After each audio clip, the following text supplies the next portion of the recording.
Evacuations have been halted in Afghanistan as two suicide bombings outside of Hamid Karzai International Airport in Kabul turned an already dramatic situation into a nightmare.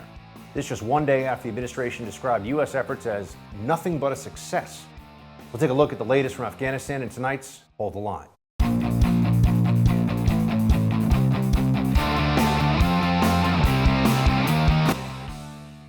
It's a hard day today. As you know, two suicide bombers assessed to have been ISIS fighters detonated in the vicinity of the Abbey Gate at Hamid Karzai International Airport and in the vicinity of the Baron Hotel, which is immediately adjacent. The attack on the Abbey Gate was followed by a number of ISIS gunmen who opened fire on civilians and military forces. At this time, we know that 12 U.S. service members have been killed in the attack and 15 more service members have been injured. Welcome to Hold the Line. I'm Buck Sexton. That was Marine Corps General Kenneth McKenzie describing the events today at Karzai International Airport in Kabul. Here's where we stand, and keep in mind that we're getting new information and there's more numbers coming in every hour about exactly how many casualties and what's gone on here. At least 12 U.S. servicemen killed, at least 60 Afghan civilians killed, and 143 wounded. Those are likely to go up. Unfortunately, as you know, deaths and casualties only go up in these kinds of cases. And this is what we've been worried about. There was threat reporting yesterday. They said a very specific, very clear threat about what was going to be happening at the possibility of what could happen at the airport, which we've now seen. The deployment of multiple suicide bombers into crowds that had gathered around Kabul airport. And it seems they also specifically went to areas where they could get into close contact with members of the United States military to try to have military casualties as well as civilian, mostly Afghan casualties. Here is Marine Corps General McKenzie saying that the U.S. and Taliban forces, you heard that right, share a common purpose. U.S. military and the Taliban have been coordinating very closely on various things. Do you still trust the Taliban, and is it possible that they let this happen? So as to whether or not they let it happen, I don't know. I don't think there's anything to convince me that they let it happen. As to whether or not I trust them, that's not necessarily that's a word I use very carefully. You've heard me say before, it's not what they say, it's what they do. They have a practical reason for wanting us to get out of here by the 31st of August, and that's that they want to reclaim the airfield. We want to get out by that day too, if it's going to be possible to do so. So we share a common purpose. Share a common purpose in getting us out of there. That's interesting because as we understand the situation on the ground to be deteriorating from a security perspective, there are very real questions about who's responsible for this. Did the Taliban turn a blind eye to this? Are they going to act as though there's some plausible level of deniability for them, but they can continue to let suicide bombers infiltrate? Let's remember that just last week, the Biden administration said that any attacks, clearly that's what this was today, on U.S. forces would receive a swift response.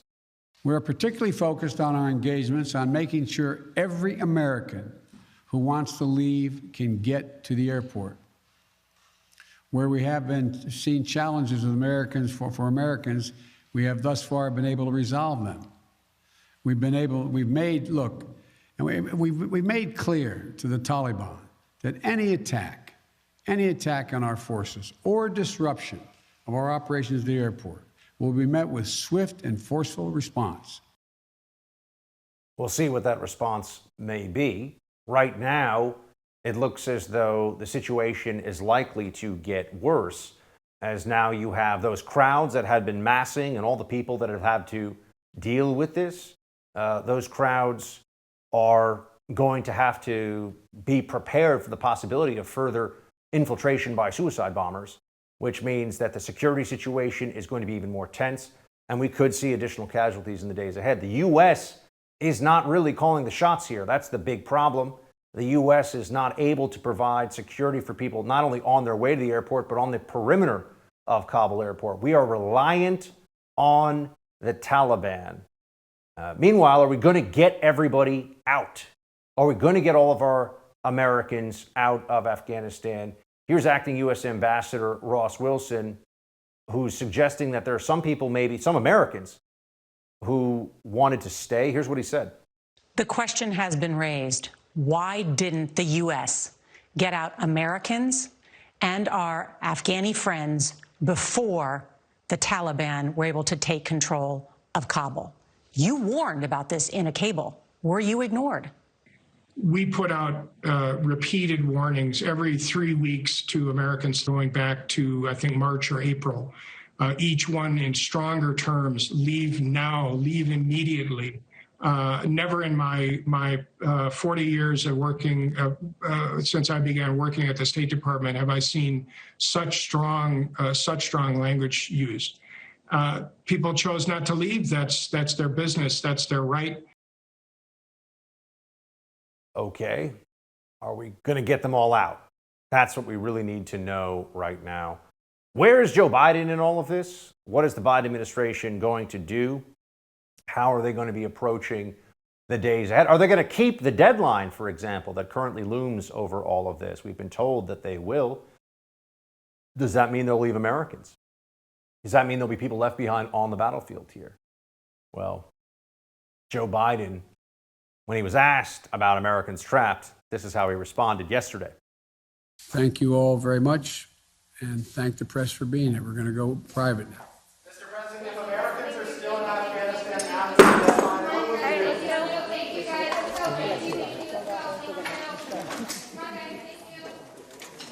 Sir, what will you do if Americans are still there after the deadline?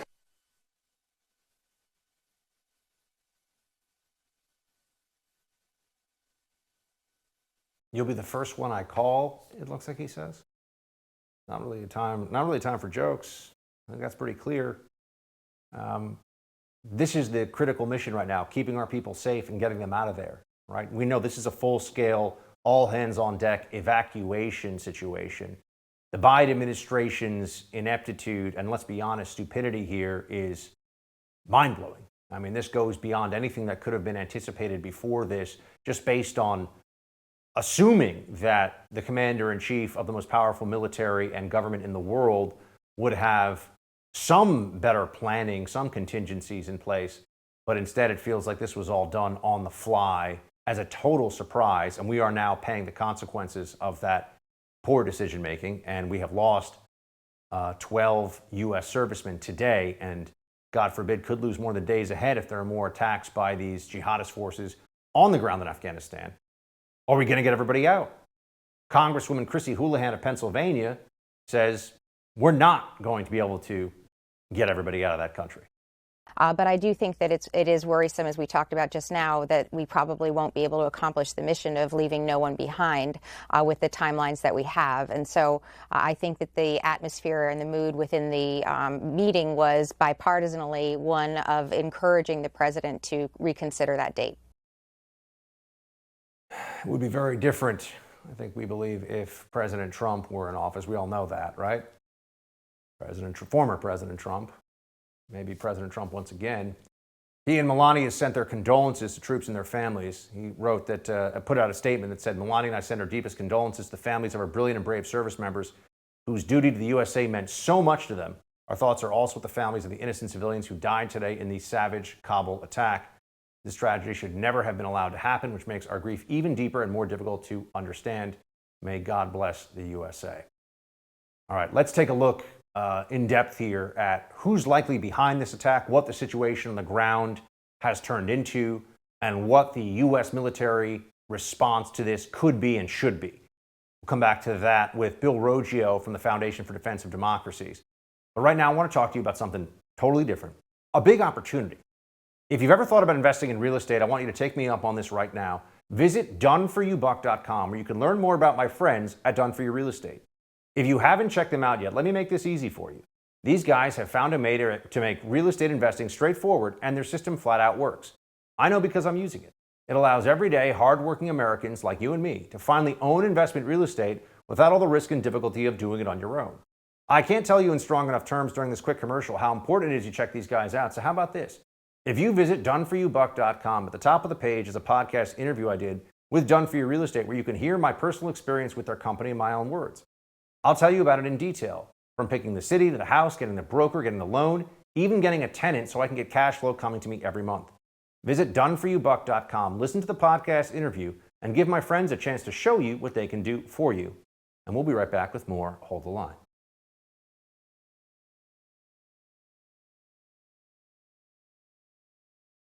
Unfortunately, today's suicide bombing at Hamid Karzai International Airport was as predictable as it was tragic. The large crowds proved an irresistible target to terrorists looking to sow fear and death in an already tense situation. So who is responsible? What does this say about the security situation on the ground?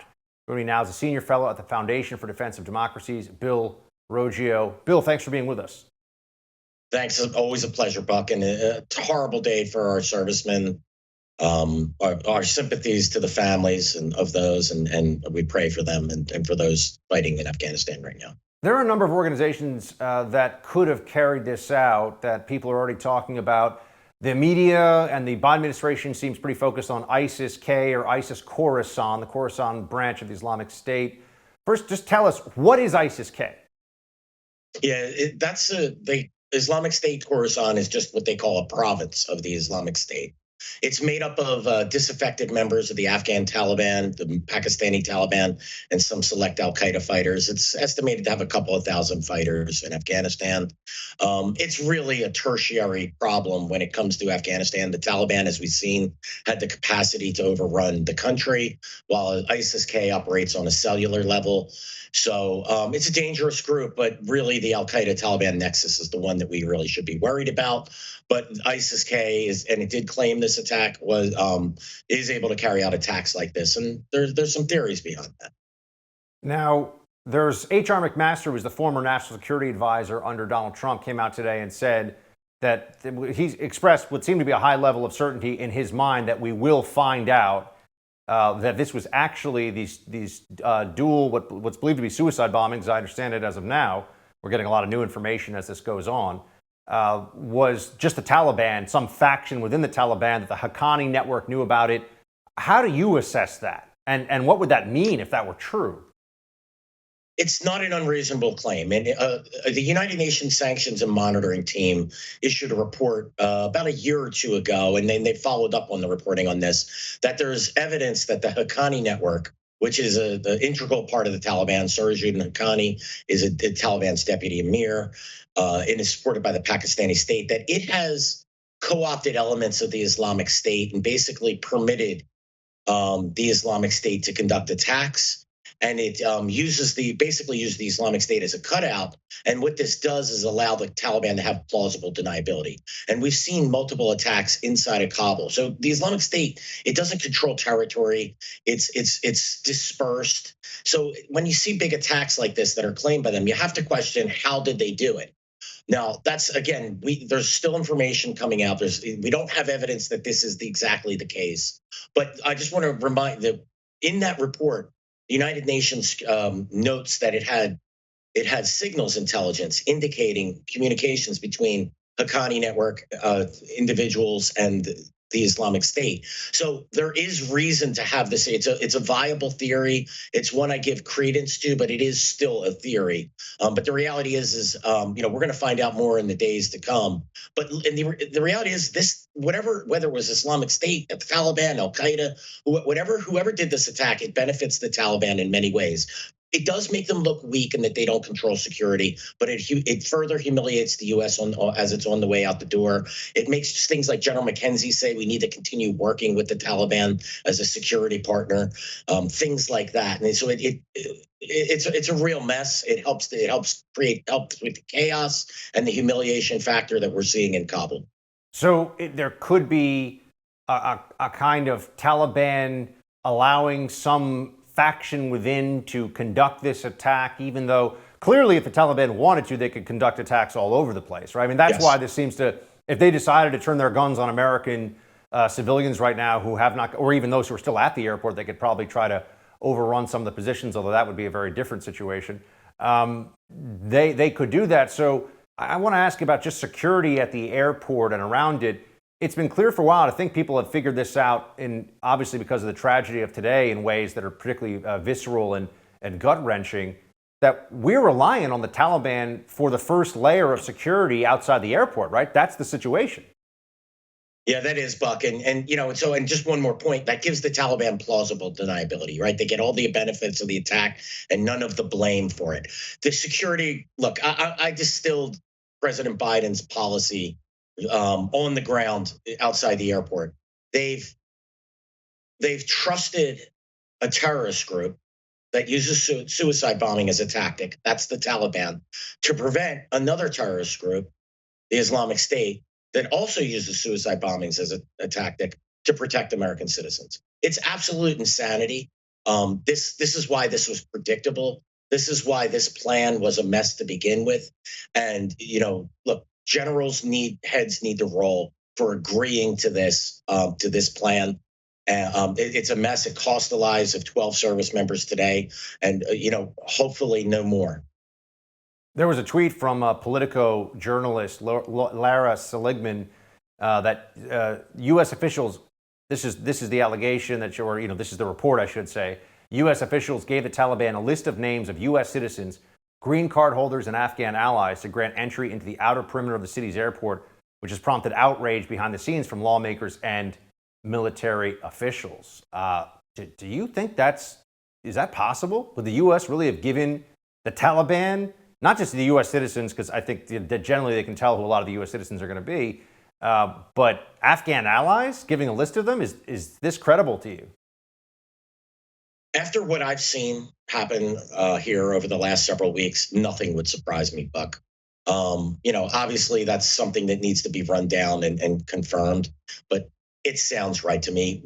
We've outsourced security at the airport to the Taliban. So it wouldn't surprise me if we asked the Taliban to pick up our citizens. This is how just craven and absurd what is happening in Kabul. I don't think this could end in any worse way other than U.S. generals sitting down and signing a surrender treaty here. But this has been utterly humiliating. And if that report is true, it's putting American citizens and Afghans who supported us lives at risk. If that's true, someone's head needs to roll for that one as well. What do we do from a military and security perspective, Bill, if there are more of these suicide attacks tomorrow? What options do we really have? The U.S., President Biden only really has two options here: accelerate the withdrawal and leave, and that would cause Americans to be abandoned, and hope that there's no more incidents like today. Or he could expand the security perimeter around the airport, push the Taliban back. That would require thousands, if not tens of thousands of troops to do. You would be engaging with the Taliban. That also would cost the lives of very likely cost the lives of service member. But are we going to leave American citizens? Are we going to abandon them in Afghanistan to meet this deadline? So because we're afraid that American soldiers who enlist to fight groups like the Taliban, that we might take casualties there? This isn't a zero-sum game. We're either going to risk the lives of American soldiers who sign up to do this, and I'm saying that as someone who served in the military. If this was me 20-something years ago, I'd be saying, all right, I'm going to go do my job to protect my fellow citizens, or we're going to leave them. And that's the stark choice that the president faces right now. Bill, I knew we were going to be talking to you a lot a few weeks ago, but we're going to have to keep you on standby. We'll talk to you more in the days ahead. Thanks for being with us. Thanks for having me, Buck. Always a pleasure. Supreme Court struck a major blow to the White House ruling with the Biden administration now having to institute the Trump Remain in Mexico policy. After the break, the Heritage Foundation's Hans Spakovsky is going to join us to discuss the legal ramifications of the High Court's most recent ruling. Let's talk about the crypto market. Seems like everyone wants to invest in crypto these days, whether it's Bitcoin, Ethereum, or any of the dozens of digital tokens out there. But it's not that easy to get started. That's where My Digital Money comes in. It's an easy-to-use, self-trading crypto IRA platform with concierge-level customer service. It's one of the few U.S.-based cryptocurrency companies that will answer your phone call and help you get started. And because your comfort and security is their absolute top priority, they offer an unparalleled military-grade security for your coins, trigger orders to help you secure opportunities for gains, or limit losses without having to watch your account 24/7. A Play Money account so you can test the market without risking your money, and the crypto market is hot right now. So this might be a really good time to get into this exciting technology-based investment. When it comes to your money, you deserve a team of dedicated professionals who have your back, speak to you honestly, and treat you like a human, not a number. Check them out at mydigitalmoney.com. That's mydigitalmoney.com. Hans von Spakovsky joins us in a moment.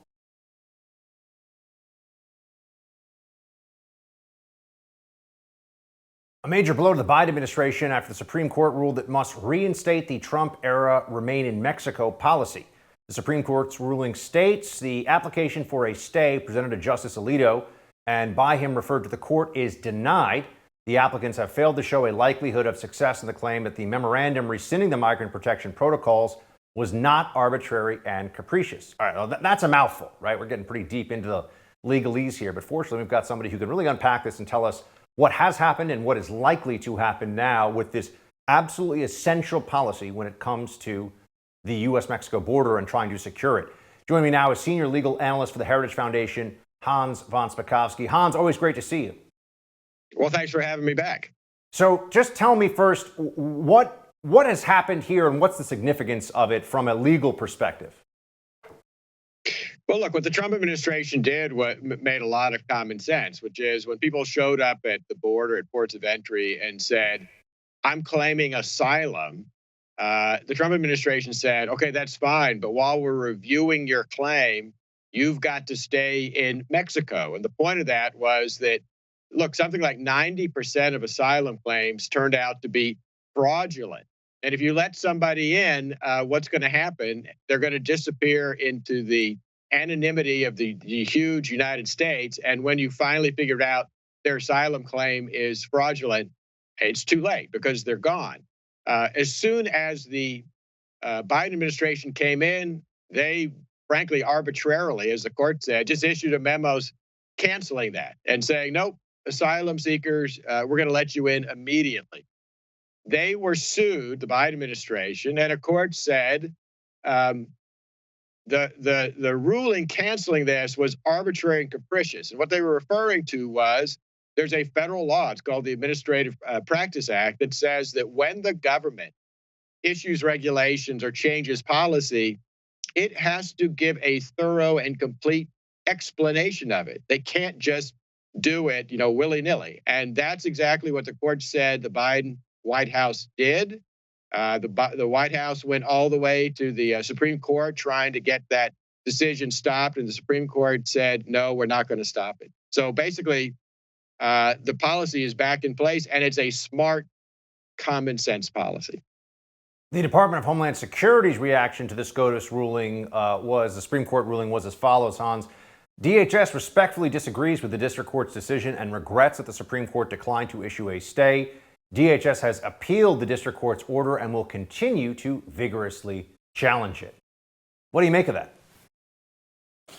Well, it's very clear that they don't want to abide by the order they received from a district court judge. Yeah, they're appealing it, but what's going to be more interesting to me is to see whether they actually comply with that order, because that's going to be a sign of whether the Biden administration actually believes in the rule of law and will abide by the law even when they don't like it. And that's a real test of the administration and the way they do things. Do you see any possible, either whether it's through legal interpretation, Hans, or just bureaucratic evasion, how even in the meantime, right, the Biden administration wanted to prevent this policy from going back into place. So they asked for a stay against the lower court ruling saying it should go back into place. They didn't get that. Is there a way that you think they might be able to effectively undermine or perhaps even nullify in the meantime what the court has decided here by not lifting the lower court decision? Well, yeah, I mean, they could potentially ignore what the lower court is telling them, in which case the plaintiffs in this case, including Texas, are going to have to go back to court and try to ask that the court hold in contempt whatever officials within the administration refuse to comply with that order. That has happened before. You may not recall this, but during the Biden Obama administration, you may recall they quit issuing oil drilling leases in the Gulf of Mexico, despite the fact that under the law, they had to do that. They were sued. A federal court said, look, you can't just arbitrarily stop approving leases. And the administration refused to comply with that order. Hopefully we won't see the same behavior here, but it's a possibility. Jen Psaki has reiterated the DHS reaction with, well, here's what she said. We respectfully disagree with the district court's decision, and we regret that the Supreme Court has declined to issue this stay. DHS has appealed the district court's order and will continue to vigorously challenge it. We are also, though, in the same vein, compelled by law to now proceed with means by which we abide by the ruling. What do you make of it? Well, she says they're going to abide by the ruling, but let's see if they actually do that. You know, they're often very long on verbiage and words that doesn't always translate into action. So I think the next couple of weeks is going to be crucial to see if they actually abide by this policy and tell individuals arriving at ports of entry who claim asylum, you have to stay in Mexico, or whether they basically ignore the ruling and let them in. I mean, is this the single most important legal issue right now for those who do want to see an increase in border security and just lawfulness at our southern border across the board? Is this primary as far as you're concerned, Hans? Is there anything else that either is making its way through the courts or should soon about Biden administration conduct when it comes to the border that could have a major effect on how all this is playing out? I don't know if it's the most important, but it's one of the most important, because, you know, what happened over the past year, once the Biden administration came in, was that groups that support illegal immigration, lawyers and others, have been telling anyone who gets caught along the border, immediately you should claim asylum, because that'll get you into the country. And once they release you, because remember, they also reinstituted catch and release, you can disappear into the middle of the country. And it doesn't matter whether sometime down the road they discover that your asylum claim is fraudulent. So this is a very big security issue, and it's one way of cutting down on the number of individuals who are coming illegally across the border. But look, you and I both know there are many other problems, such as the reinstitution of the catch and release policy, and they're deciding not to complete the building of the security wall, which Border Patrol agents say is essential to stopping the huge flow of illegal aliens across the border. Hans, always appreciate you joining us. Thanks for being here. Sure thing. Thanks for having me. A prominent women's advocacy group is under fire after text messages revealed it actively worked to undermine accusers of former New York Governor Andrew Cuomo. We'll have more on that with the First TV contributor Tiana Lowe after the break. Before we get to that, I want to tell you about my friends at Black Rifle Coffee. If you're like me, you got to start your day with a healthy dose of caffeine. That means kicking off my morning with Black Rifle Coffee. Not only is it some of the best coffee I've ever tasted, it's a veteran-owned company that serves premium coffee to people who love America. Black Rifle is continually committed to supporting veteran law enforcement and first responder causes. This summer, Black Rifle invites you to enjoy your coffee, and not just the great taste, but the places you drink it, the passion and adventure it fuels and inspires, and the entertainment Black Rifle serves along the way. Whether you're brewing the perfect cup of pour-over or you're having a can of 300 on your next backcountry mission, Black Rifle is there to fuel your way. They are roasting 5 days a week at their facilities in Tennessee and Utah, and the team at Black Rifle is always researching and experimenting with new methods and coffee origins. Get some today. Go to blackriflecoffee.com/buck and use code BUCK at checkout for 20% off your purchase and your first coffee club order. Fuel your summer with America's coffee, Black Rifle Coffee. Tiana Lowe stops by when we come back.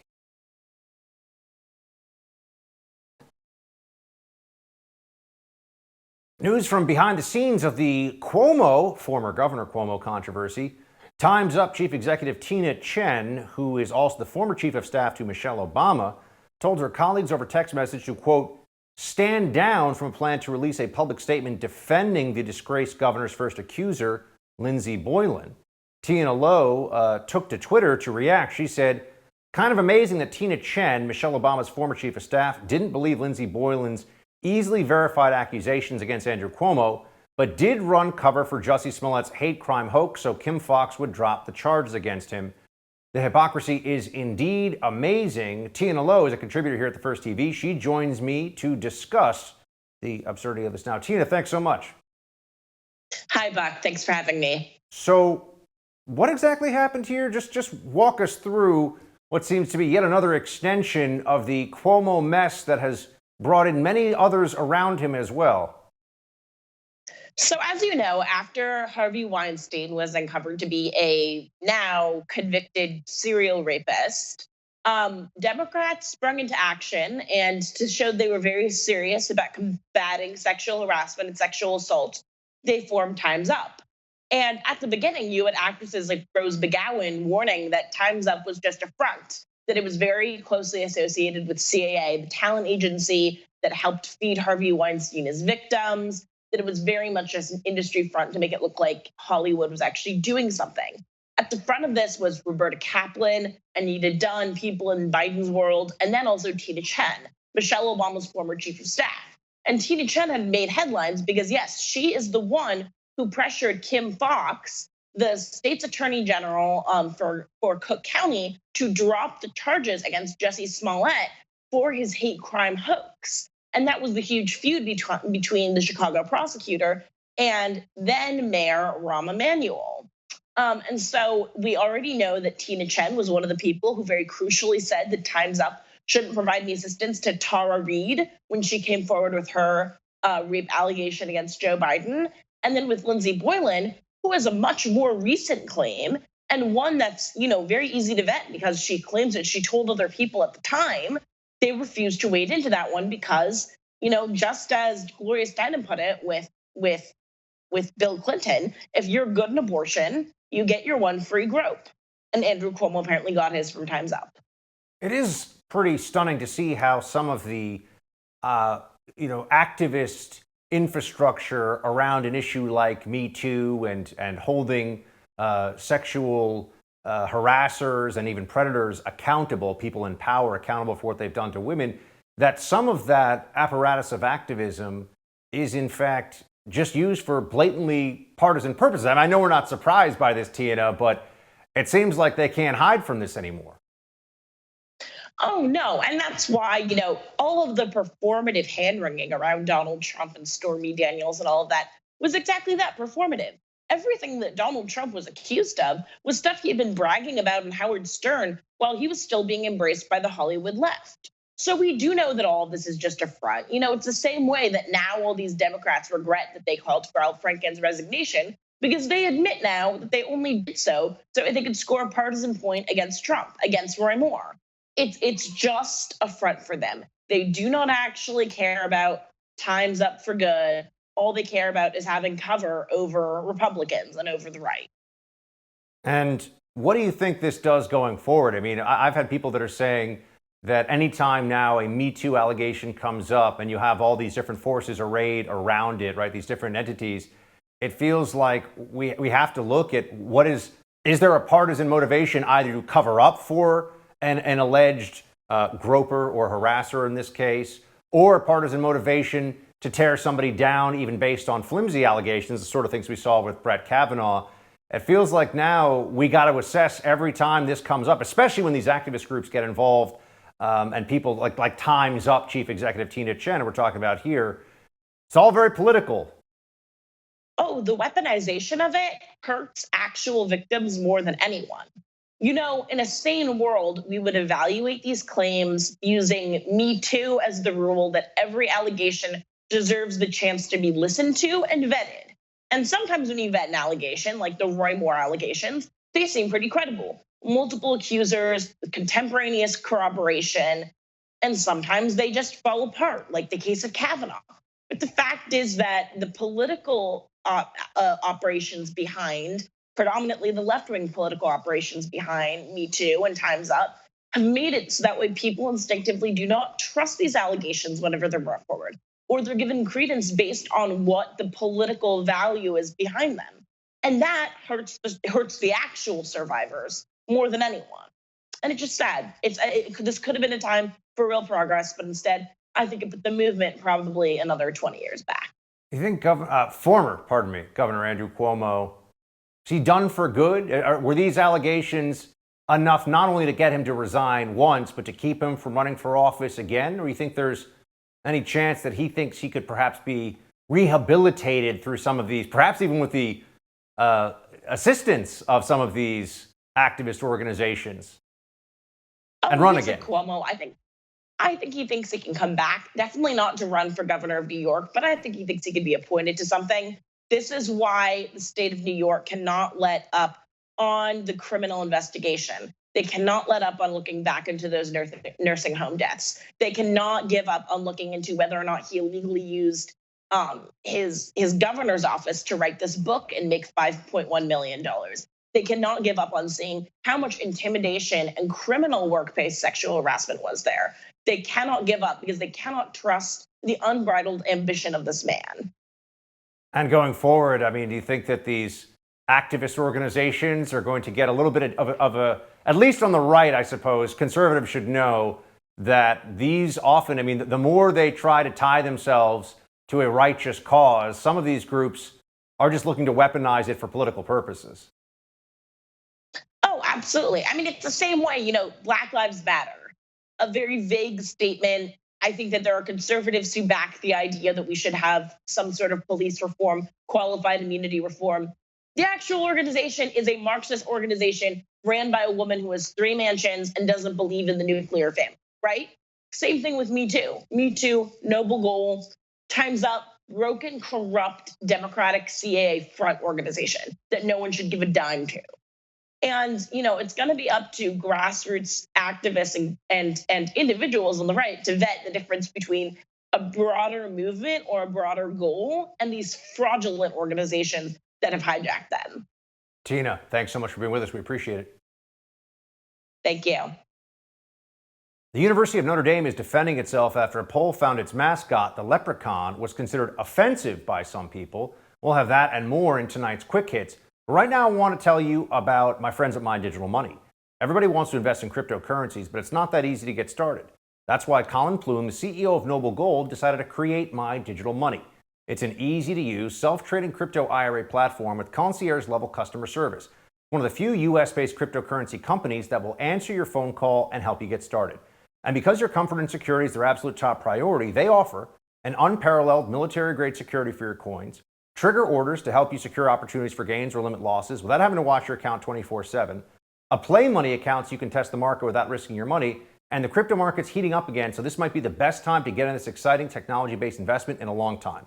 When it comes to your money, you deserve a team of dedicated professionals who have your back, speak to you honestly, and treat you like a human, not just a number. Check them out at mydigitalmoney.com. That's mydigitalmoney.com. We got Quick Hits coming up next.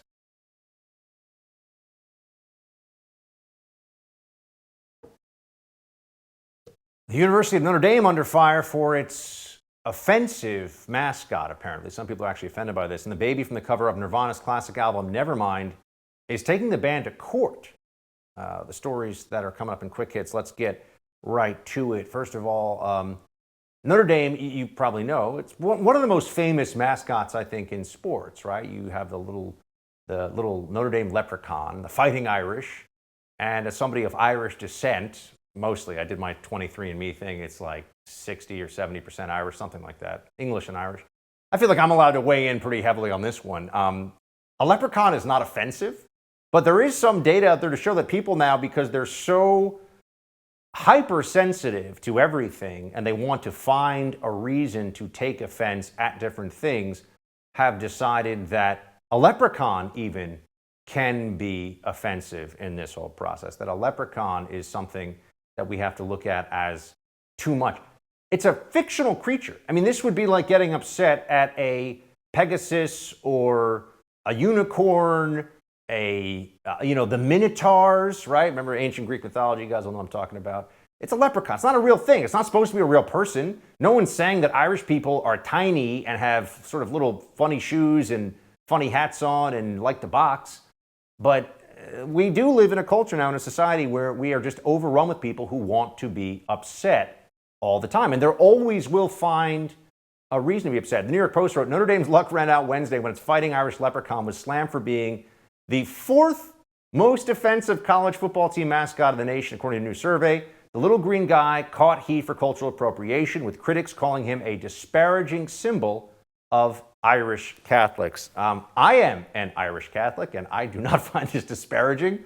I think it's a great little mascot, and I think that people that think otherwise are either brainwashed. I believe a lot of people don't even really believe this. By the way, Notre Dame has responded, our symbols stand as celebratory representations of a genuine Irish heritage at Notre Dame. a heritage we regard with respect, loyalty, and affection. So they're not backing down on this one, thank God, because the good news is you will not, I can guarantee you, you will not see angry mobs of leprechauns protesting outside of anything, actually, anywhere. You're actually going to have people, little leprechauns, all upset about the cultural appropriation or whatever they're going to call this. This was a surprise. The baby from I mean, of course, the individual's now grown up, but the person who appeared decades ago, I still remember this album when it came out, on the cover of Nirvana's Nevermind album, has sued the band for exploitation for child pornography, sued the band for millions of dollars. The baby appears naked and is swimming in a pool with a dollar bill. In front of it, you see there they have the... I'm curious to see how this plays out in court. It's an album cover that millions and millions of not just Americans, but people all over the world have seen. This is from CBS. The man who was a baby was featured on the cover of Nirvana's Nevermind album is suing the former band members, the estate of Kurt Cobain, and several others of the famous naked photograph. In a lawsuit filed Tuesday, Spencer Eldon, now 30, alleges the band violated federal child pornography laws and claims his parents never signed a release allowing Nirvana to use the photo. This is according to CBS Los Angeles. I wonder, I can't know how this will play out legally. Curious to see that. Harvard University, this is pretty classic for Harvard, has named an atheist as its head chaplain. You know what? This is one of those things where we could try to get upset about it for a second and say, oh my gosh, look at how crazy. But you know what? Makes sense. That Harvard University should have an atheist as their head chaplain because these universities, these colleges now are overrun with a kind of militant atheist ideology for the most part. They are openly hostile, certainly toward the Christian faith and certainly toward conservative Jewish tradition as well on college campuses. But an atheist as the head chaplain. This is from the Daily Mail. Harvard chose a devout atheist and a humanist chaplain to lead the university founded by Puritans to educate their clergy with the motto, truth for Christ and the church. Yeah, now it's truth for there is no God, and if you think so, Harvard's head chaplain is going to tell you otherwise. I mean, it's remarkable, but this is where we are, folks. Look, we're going to be back with you tomorrow with all the latest updates and news here. I appreciate you being with me on Hold the Line. We got the No Spin News with Bill O'Reilly up next. Shields high.